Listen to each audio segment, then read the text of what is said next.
Freakonomics Radio is sponsored by Hotels.com. Hotels.com gives you access to hundreds of thousands of hotels worldwide.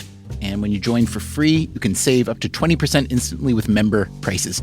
Plus, every stay earns rewards. So when you book one trip, you're already lowering the cost of the next one. Hotels.com is simple, rewarding, and designed to help you get more out of every stay. Sign up for free and book today. Hotels.com. It's all in the name. Freakonomics Radio is sponsored by Amica. You know what they say, if you want to go fast, go alone. If you want to go far, go together. So go with Amica and get coverage from a mutual insurer that's built for their customers, one that looks after what's important to you together. Auto, home, life, and more, coverage that fits your unique needs. Amica helps you protect what matters most. Visit amica.com and get a quote today.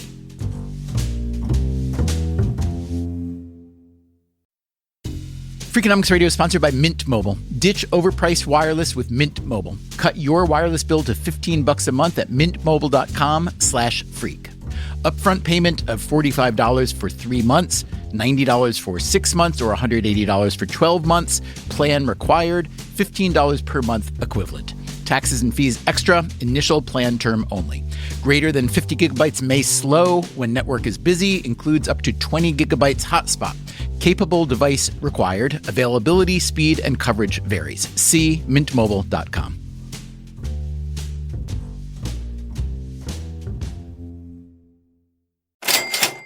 All right, so you once said this: I'm 4'11.5" on a very strong day.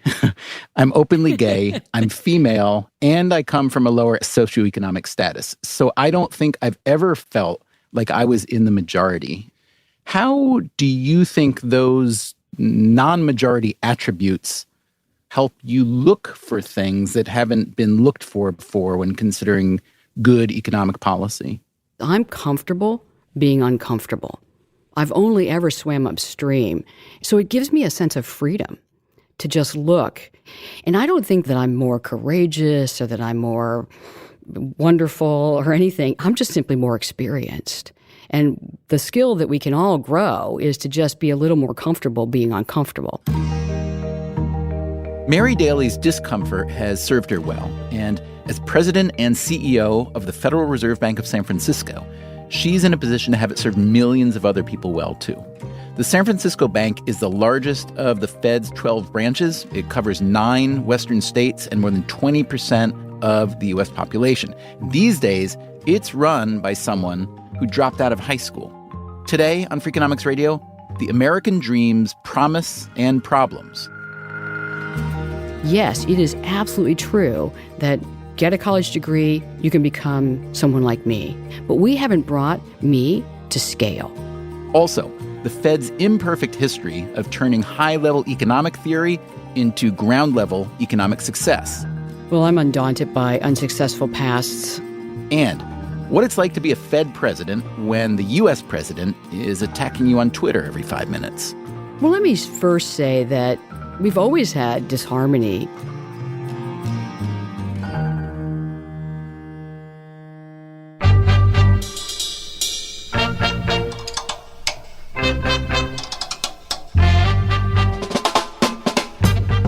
From Stitcher and Dubner Productions, this is Freakonomics Radio, the podcast that explores the hidden side of everything.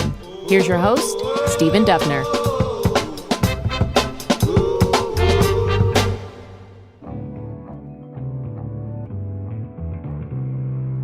When the Federal Reserve Bank is in the news these days, it's usually related to its most public policy tool, the setting of interest rates. As the global financial meltdown and Great Recession set in, the Fed, under its then-chairman Ben Bernanke, dropped rates to zero. This was in 2008, and they stayed there for 7 years. The idea was that zero rates were necessary to prevent a depression and to help the economy rebound. Bernanke's successor, Janet Yellen, finally began to raise rates, confident the recovery was secure.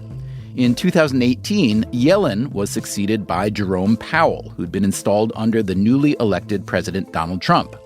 Powell also continued to nudge the Fed's rates higher, encouraged by a robust economy and record stock market highs. Most monetary policy veterans felt that Powell was playing it just right. In this environment, you didn't need to make money too cheap, and you also didn't want to spike inflation. But not everyone agreed with Powell, and his most vocal critic, almost right from the start, happened to be the President of the United States. I think the Fed is out of control. I think what they're doing is wrong.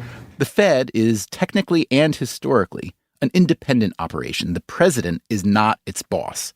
But Trump has very publicly encouraged Powell to drop interest rates, despite the relative strength of the U.S. economy. Why? There are any number of reasons. Other countries' central banks have kept their rates low.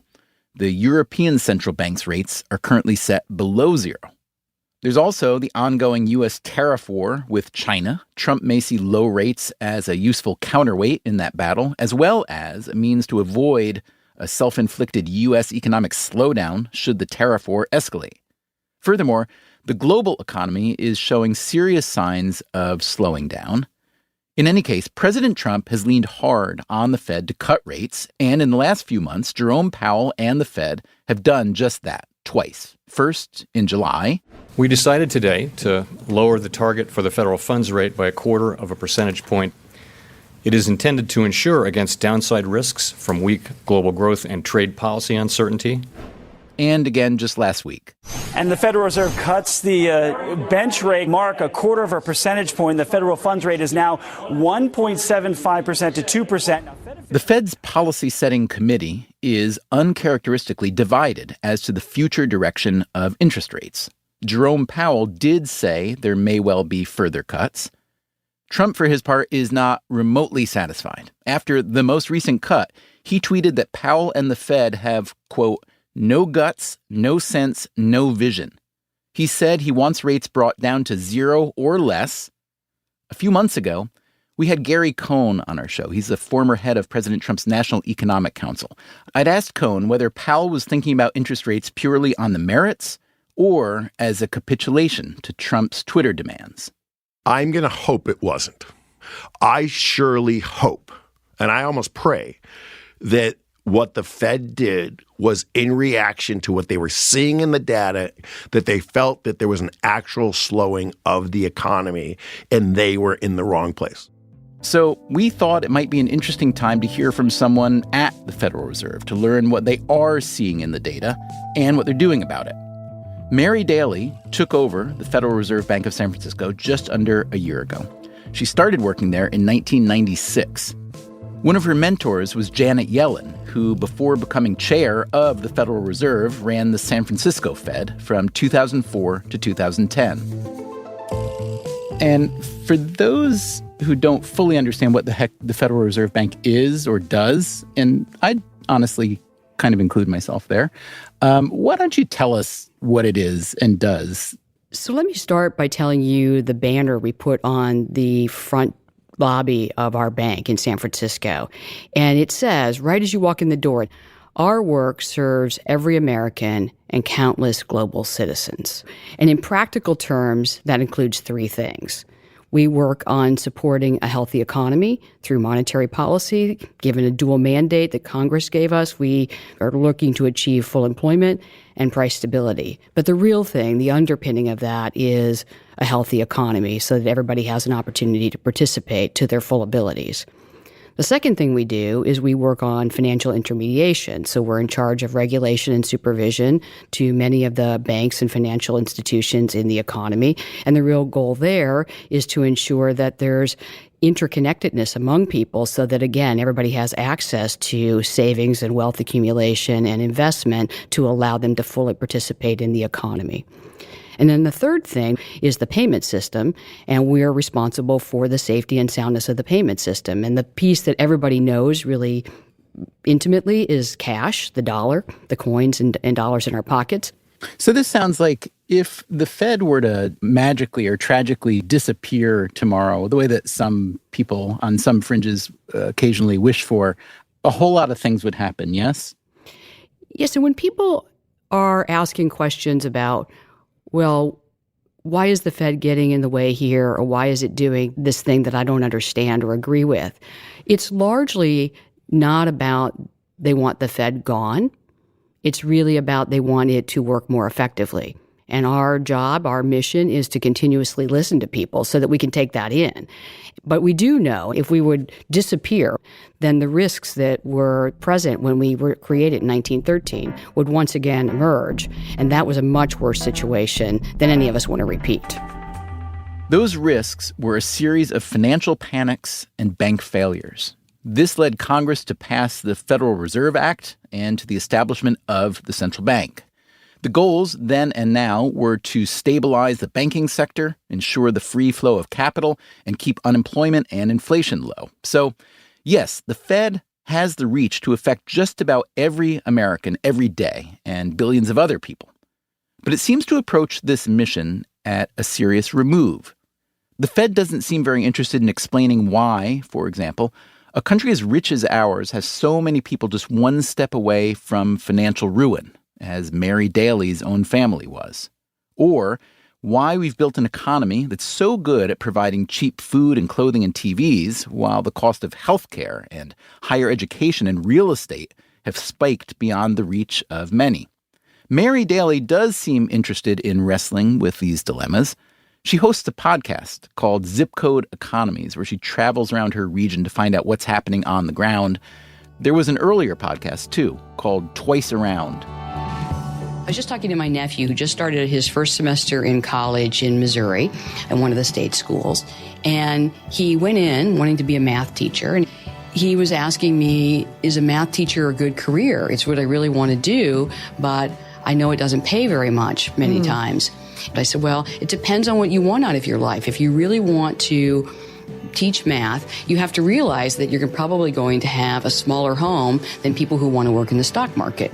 And that's okay if the things that matter to you are teaching math and you don't actually care about having the biggest home around the block or something of that sort. Daly gets into a lot of topics that you wouldn't expect a Fed president to get into. Gratitude, the nature of facts, how a person should know what they, quote, deserve. We have to know the people we serve. And if you don't engage in these deep questions of what makes people do the things they do, are people missing out on opportunities because they don't actually count the benefits of some of their actions? You know, think of mentorship. We often think, well, we discount the benefits of future creations of our mentees because we don't see them. These are all things that go deeply to issues like gratitude and are you getting what you deserve and how do you even think about that? Those are things that are integral to doing our best work as policymakers. At least that's how I see it. You've said that people misunderstand economics as the study of data or finances, and you define it simply as the study of humans, kind of psychology writ large. Now, personally, I would like to think that your definition is legit because I think it's really important for economists to take human behavior into account. But I would argue that most economists are not very concerned or maybe just not very good at describing and predicting and maybe influencing human behavior. And furthermore, I would say most public communication from your own organization, the Federal Reserve Bank, certainly doesn't sound as if it's about or intended for actual humans. So tell me why I'm wrong and you're right, that economists like you, even the Fed, really is about understanding people, humans, social interaction, et cetera, et cetera. I guess the question I ask myself is, why are the perceptions of what economics is, even among economists, so very different than the reality of what we do? One reason is it's really hard to be vulnerable. It's really difficult to say we don't know. I'm trained to be quantitative. My whole ethos is about quantitative measurement, trying to figure things out. But if you do that, and I think there are many economists who reach this point in their career, if you do that, you eventually run into the wall that is the data aren't the answers. They're part of the answer, but they're not the complete picture. And, you know, to the Fed, I think that's a reasonable criticism of us as an institution, that we haven't always been forthcoming about the people part of our job. But we recognize that. When Jay Powell took over as chair, the very first thing he did is said, we have to go out and do this program called Fed Listens. And it wasn't just about we want to hold 10 research conferences. We're super good at research conferences. But he said we want to go out and talk to community people about monetary policy. We are not very practiced at that. So the American dream is a famous and beloved concept, and it's a concept that, to my mind, certainly describes your life, your accomplishment. But more and more people argue that the dream is, if not dead, at least greatly diminished. So let me ask you, in a nutshell, is the American dream dead or alive? Or maybe better, on which dimensions is the American dream most alive and on which dimensions most in trouble? So here's the thing I've learned over my life. The American dream has always been mostly emotional. And then over periods of our history, the facts have correlated more nicely with that aspiration, and sometimes they failed us. But it hasn't been that in our beginning of our history it was great, and now in the later part of our history it's less great. It's gone back and forth. All you have to do is go back to the Great Depression and see that it wasn't always glorious. So what I see is opportunities to leverage and amplify the things that work and fix and boost the things that don't. So if you look at the chances that someone born in the lowest income quintile can rise up to the middle or have mobility beyond the first or second quintile, they rise to about average chances that anyone can move anywhere if those kids get a college education. And so you think, wow, the American dream is alive and well. Fantastic. And then you look at how many kids born into the lowest quintile of the income distribution actually get a college degree, and it's less than 10%. And so then you think, well, that's not so great. So that's where the American dream gets complicated. Yes, it is absolutely true that get a college degree, you can become someone like me. But we haven't brought me to scale. We don't have so many examples that I become the norm and nobody asks me about my story anymore because they see so many people around them who have lived that exact story. And that's where I think the American dream, the aspiration, doesn't fit the data. Daly was born in 1962. We were growing up in Missouri, and my father was a postman. My mom stayed at home, and we didn't even know that we were lower middle class. We just knew that we had to buy things at those big stores that sell the day-old things, and if you go 2 days later, you get them even cheaper. But then what you don't know as a kid is that you're super close to falling through. And you're just one little hiccup away. And my family had a number of hiccups, health shocks, job shocks, marital shocks. And as a consequence, we fell through. And then falling through looks completely different than I thought. So it becomes a shaming event as well. I know that your siblings went to live with your grandparents, but you dropped out of high school and started working, and you lived with a friend, yes? Yeah, that's right. Exactly. And I had a different series of people I connected with. The first people I lived with were my substitute teacher in 7th grade, and they let me stay in their attic. And I worked, and I sent money to my family, and I helped myself. I paid them a little bit of money, even though, of course, when you think of it, it was absurd. The money I gave them probably was meaningless, but it was important to me.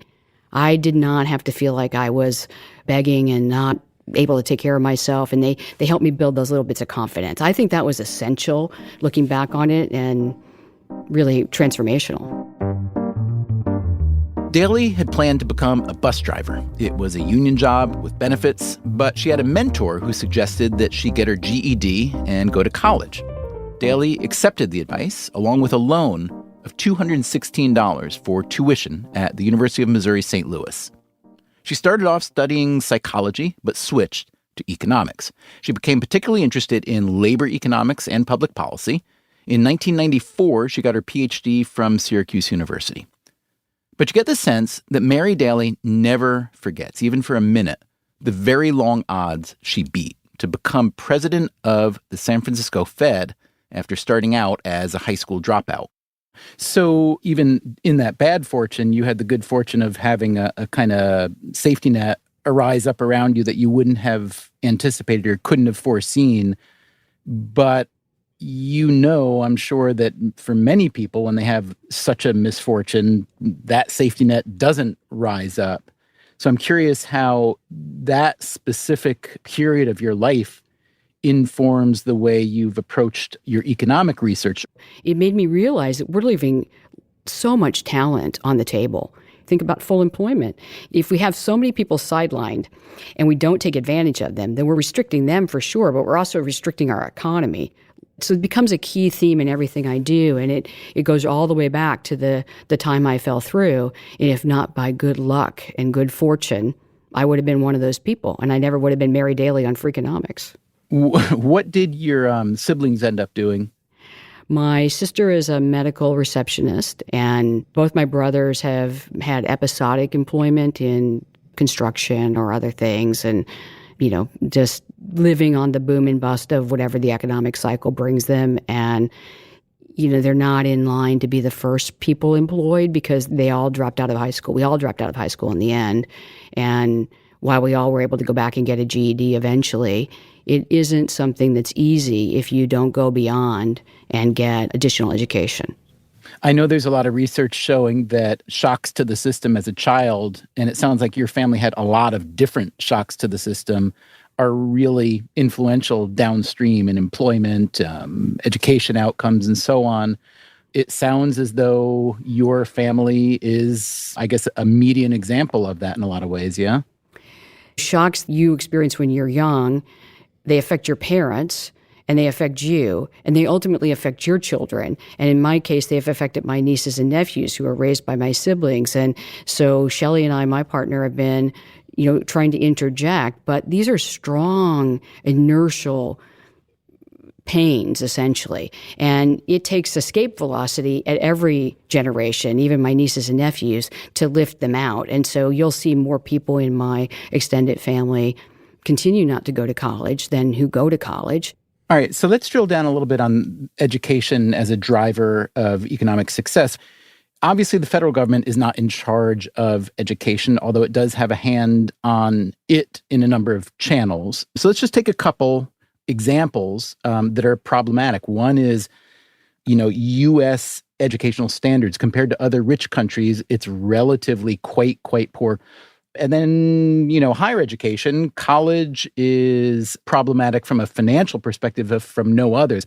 We've seen massive college tuition debt skyrocketing. So if you're pointing to education as a big driver of success, it's very easy to point to those touch points as not failures outright, but real problem points. It would seem as though things are not moving in the right direction. So make your best case that you and your colleagues at the Fed Reserve have some sense of what to do, because otherwise it feels like, you're saying nice words and thinking nice thoughts, but that the evidence for successful outcomes isn't there. Well, I'm undaunted by unsuccessful pasts. It makes me work harder for the future. So it's more than nice words, though. Now, the jury's out about whether we move the needle, but we would quickly put the ones we've tried and didn't move the needle aside and start on something new. I go to low-income communities, and not a single person in those communities says that a college degree isn't worth it. So then you ask low-income communities, what do we need to help your students get college ready? They can teach them the reading and writing and the arithmetic part of it. What they need is the social fabric that supports those kids and allows them to see themselves in the future. And so here in San Francisco, we have a variety of educational programs, but one that we're really excited about right now is the First Gen program. And we're building a virtual bridge for people between high school and college. And in that, we're very influenced by the research, of course. You wouldn't be surprised that the most likely reason kids drop out in the first semester isn't the funding. It's fitting in. It's not feeling like they belong. And so we have over 150 first-gen employees, and we're building this basically virtual posse. Coming up after the break, we ask Mary Daly to name her favorite Fed chair of recent history, and we find out why it's so hard to read even the near future of the U.S. economy. The big question that I've been wrestling with is what's going to win, the data or the mood? That's coming up right after this.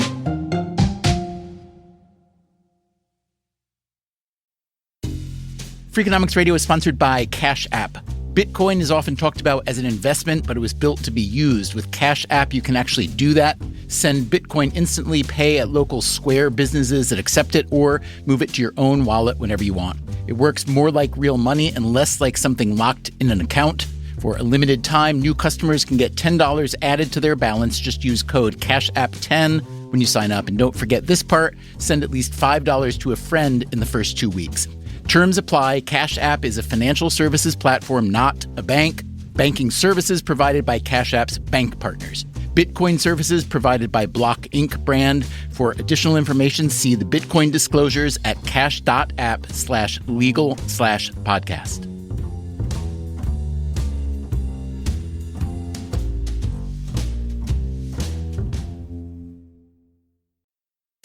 Freakonomics Radio is sponsored by Figure. Did you know that 40% of homeowners own their home outright?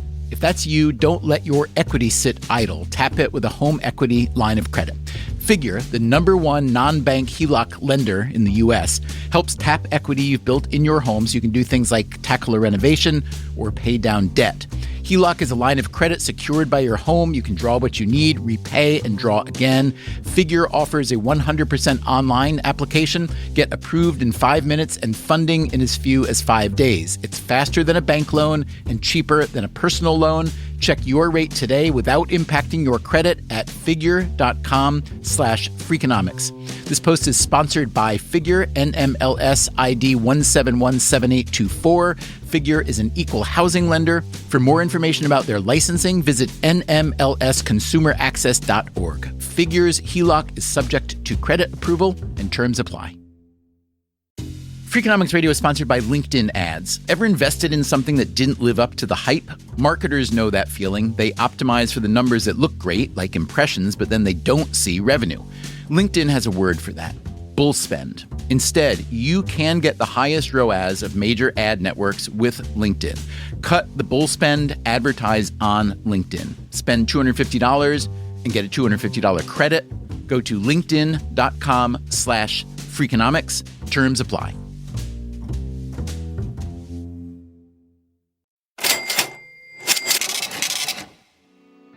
Hey, let me ask you this. Who, in your view, is the most successful Fed chair in recent history and why? Oh my gosh.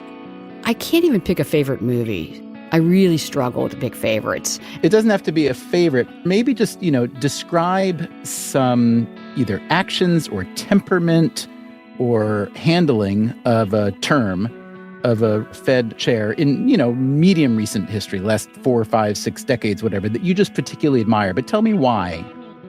Okay. Let me talk about Janet Yellen, because I work so closely with her. So Janet's president of San Francisco Fed before she becomes vice chair, and we're in the financial crisis.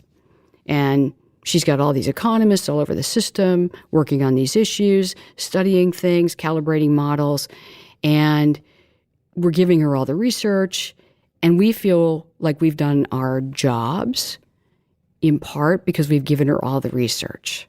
And at one point, and I won't use the phrasing she used, but at one point, she had just frankly had enough. And she puts both hands down on the table, and she says, there are people, there was a word in between, these are people's lives. And it was this emphatic call to, we are not making widgets here. Like, what if this is your mom and dad out of work? What if you lost your home? What if you're not studying people losing homes? What if you're losing homes? And it was that level of vulnerability and humanness that I said, okay, that's a leader. That I get.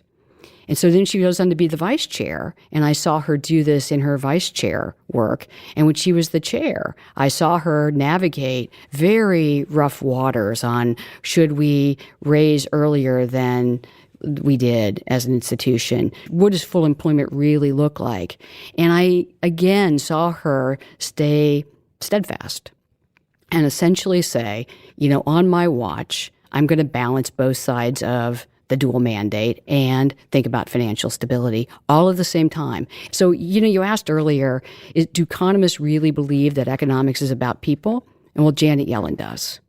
So current Fed Chairman Jay Powell has had an interesting tenure, to say the least, given the, I guess, iconoclastic nature of the Trump administration. There's never been a president, as far as I know, in recent history at least, who's been so outspoken about the Fed and its moves. Here's a couple recent tweets. The president tweeted, "We have the greatest companies in the world. There's nobody even close. But unfortunately, the same cannot be said about our Federal Reserve. They have called it wrong at every step of the way." Another tweet, "The Fed has got to do something. The Fed is the central bank of the United States, not the central bank of the world." So can you describe what it's like to be a central banker in a time when the president is so willing to publicly rebuke the central bank's work? Well, let me first say that we all live in a much more open world than we used to, that we've always had disharmony. There have been times when people think the Fed's not doing something right, or this group isn't doing something right, another government institution isn't doing something right. The thing that's different now, and I would say it's globally different, is that things are just more accessible. You know, Twitter has made all the debates that used to be behind closed doors, and we'd learn about them long after people had departed their positions, have been done live. But there's always been that unspoken-ish rule that the Fed, because of its political independence, the president was not supposed to be in conversation with the Fed, certainly in a public arena. So that's changed. I'm not a historian, but I am a casual student of history. And when I go back and read periods of history, things look as contentious and debatable. It's just very public now. And what I want to say about the chair is that I admire the fact that the chair and the Federal Reserve has not gotten caught up in conversations about, are we worried about our independence? And instead has restated the principles that made us independent in 1913 and has continued to do the best work. So let's just talk about the economy generally. It seems to me like it's in a really interesting and sort of strange place. Unemployment is very low. Wage growth is small, but it is positive. Stock markets are at all-time highs. You recently told the Wall Street Journal, we have good, solid domestic momentum. Consumer confidence is high. Consumer spending is solid. We see a strong labor market. So the fundamentals that keep the economy going are present. And yet, there's a great deal of anxiety over the economy. Some of it may be cyclical. It's been a long time since a recession. But what do you think are the sources of that anxiety over the economy? And do you think they are legitimate? Well, I think there is something to the idea that people get nervous when expansions last a long time. We have this whole group of literature that says expansions don't die of old age, and yet everybody thinks they do. So I think there's just general nervousness that when you hit your 10-year mark, the longest expansion in history, the natural human tendency is to think it can't last forever. Then you look at it in the data, and there's been a lot of uncertainty. There's trade uncertainty, there's Brexit uncertainty, there's geopolitical uncertainty, there's just the general financial volatility that comes from just markets trying to figure things out. That creates uncertainty. So this just creates a level of angst that makes people even more cautious than they would be if they were simply just thinking the expansion would run out of gas because it's old. So all those factors are ones that create mood issues. And, you know, the big question that I've been wrestling with for the last 9 months is what's going to win, the data or the mood? If you look at the data are good. Apart from business investment, there really isn't any weak indicator in the U.S. economy. And the business investment is unpredictable because of the uncertainty largely around trade, would you argue? No, I don't think it's just that. I think that's a part of it for sure. But one of my ways I spend a lot of my time is to go out and talk to business leaders and community leaders. And when I talk to business leaders, and this has been going on since October of 2018. So I start talking to them about this uncertainty piece back when uncertainty starts to spike. And they weren't talking about trade. They thought that would be resolved. They were talking about the expansions getting long in age, and so we might just simply lose our footing. So then that uncertainty got replaced by Brexit. Then it became trade. Then it was the debt ceiling. Now it's trade again. So I think for businesses, they've been on the cautious footing for a long time, but most of the people I talk to are still executing on what they call their plan A's, which means I'm investing enough to continue growing, but I'm not going to invest in these marginal projects that are really going to take me to the next level until I see how the lay of the land shapes up. It's easy to focus on the problems or the fault lines or whatnot, but let me ask you something about the strength of the U.S. economy. So if we were talking at the peak of the Great Recession and you said that, the U.S. economy, which was a primary driver of the Great Recession and was hit particularly hard, that the U.S. economy would be one of the world's strongest and steadiest economies 10 years later, would you have believed it? I mean, I wouldn't have. So I guess what I'm really asking is, what does that indicate? Does it indicate some intrinsic strengths of the U.S. economy that are typically overlooked in the daily commentary? Well, I guess I disagree on that. I mean, I thought we were well positioned to get ourselves into a better position and out of the situation we had. But it's a good question about why did I have any of that optimism? We were really hit hard early on, so we were in the emergency room.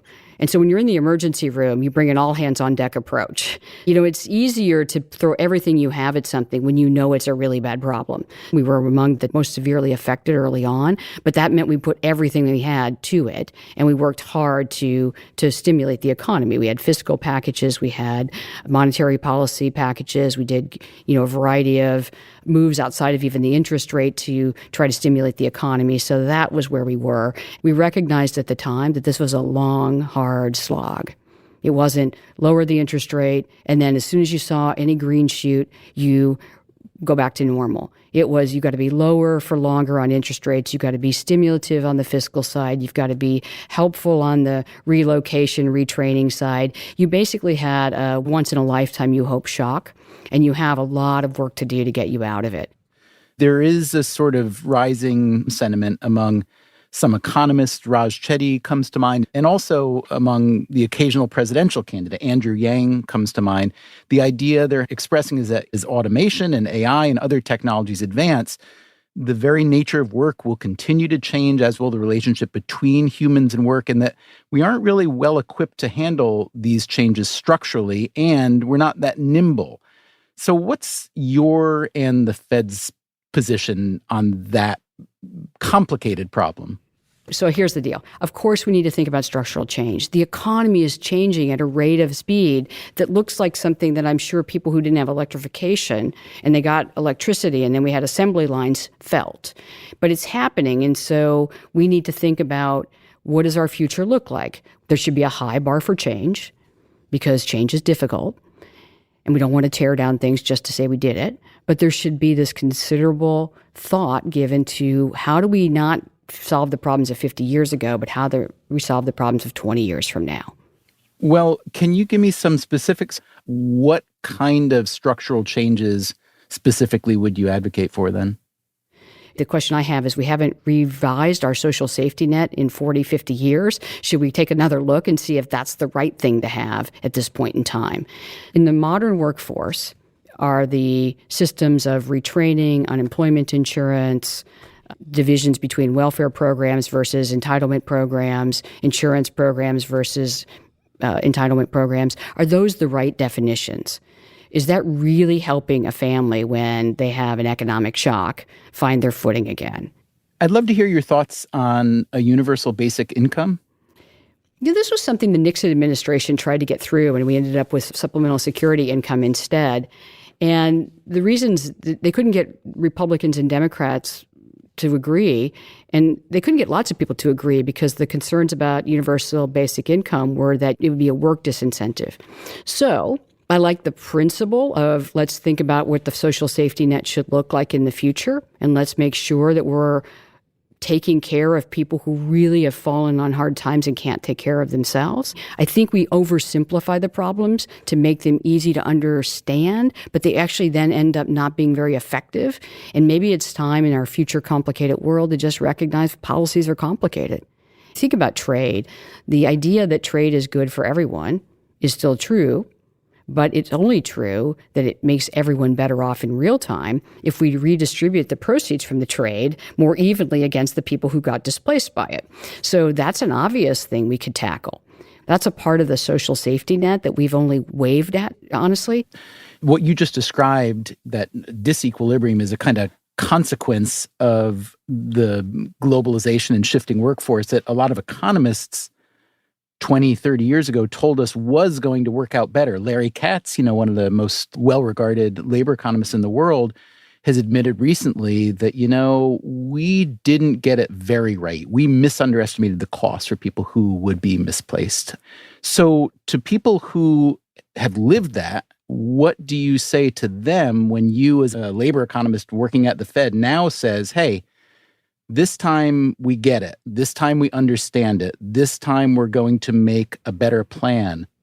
So 30 years ago, economists writing about various problems were using what we now call partial equilibrium models. We were looking at the narrow slice, and some of the assumptions embedded in trade dislocations were that people would retrain.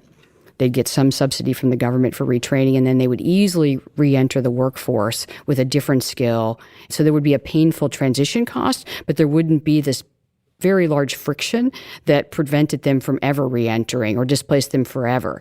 So we completely underestimated the costs because we were looking in this very partial equilibrium world. So the answer to people isn't, trust us, this time will be different, we got it right. The answer is, the public should be asking these questions. Okay, I get it. Trade is good if you redistribute the proceeds. How is that redistribution going to happen? How am I going to get retrained? Not economists simply got it wrong and we shouldn't trust them again. I think it's a revisiting of the social contract. What do we mean when we have a program that has winners and losers? Do we simply accept that cost? Or do we say, you know what? As policymakers, we have to find a way to mitigate that difference. And my work as a public policy person or public servant has always been, it's our job to serve the whole public, so we help mitigate that difference. We can't always do it, but certainly one generation from the time it happens, we should be able to do it. That should be our goal.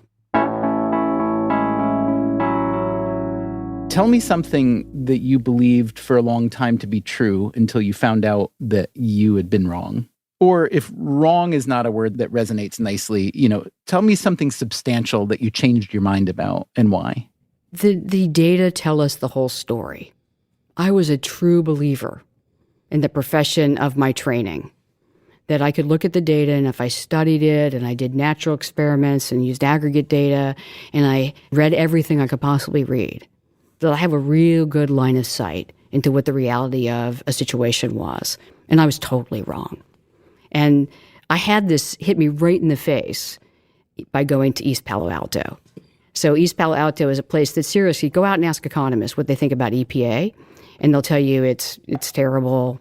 They haven't listened to the podcast, obviously, but if you listen to the podcast, you find out. And that podcast was a real life experience for me.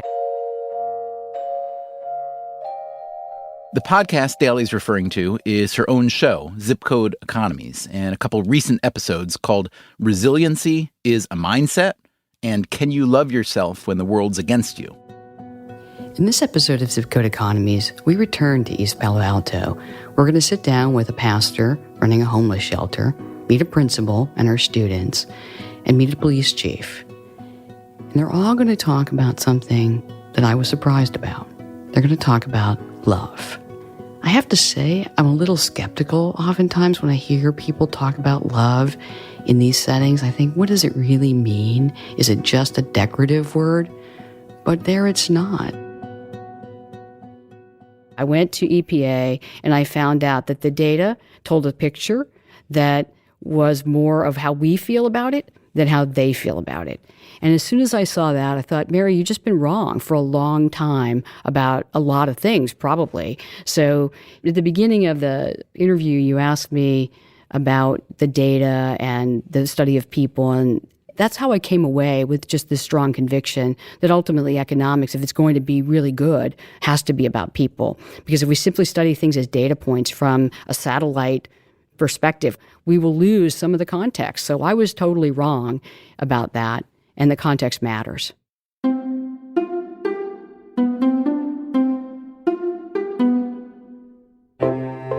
That was Mary Daly, CEO and president of the Federal Reserve Bank of San Francisco. And I'm Stephen Dubner. Coming up next time, Steve Levitt, my Freakonomics friend and co-author, is on a crusade. I really think that we would do an incredible service to society if we rethought high school math and turned it into something that was actually useful. The new math. That's next time on Freakonomics Radio.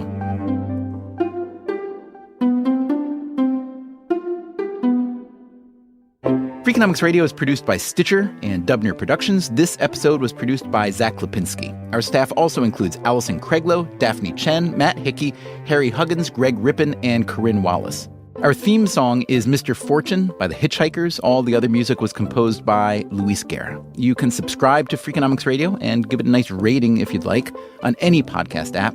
Our entire archive can be found exclusively on the Stitcher app or at Freakonomics.com, where we also publish show notes and transcripts. If you'd like to hear our entire archive without ads, plus lots of bonus episodes, go to StitcherPremium.com/Freakonomics. We also publish every week on Medium, a short text version of our new episode. Go to Medium.com/Freakonomics Radio. We can also be found on Twitter, Facebook, and LinkedIn, or via email at radio@Freakonomics.com. Freakonomics Radio also plays on many NPR stations, so check your local station for details. Thanks for listening.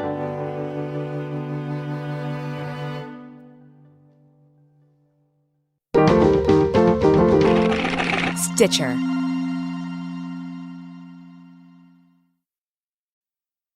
Freakonomics Radio is sponsored by Ozempic.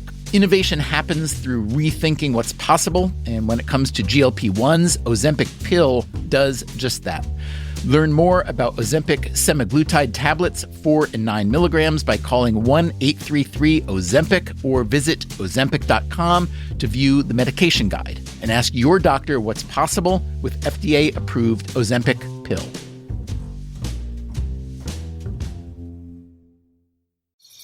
Traditional home security only alerts you after a break-in, and that's too late. Simply Safe is changing that. Stop. This is Simply Safe. Police are on the way. We don't just alert, we stop crime before it starts. Simply Safe, plan starting around $1 a day. Save 50% on your new system with professional monitoring at simplysafe.com/SXM or with promo code SXM. Outdoor deterrence requires a Simply Safe Active Guard outdoor protection plan starting at $49.99 a month. Visit simplysafe.com/licenses for alarm license information. Tennessee 2012. Hey there, I'm Stephen Dubner, host of Freakonomics Radio. If you love the podcasts in the Freakonomics Radio network, I want to tell you about a way you can get even more from us.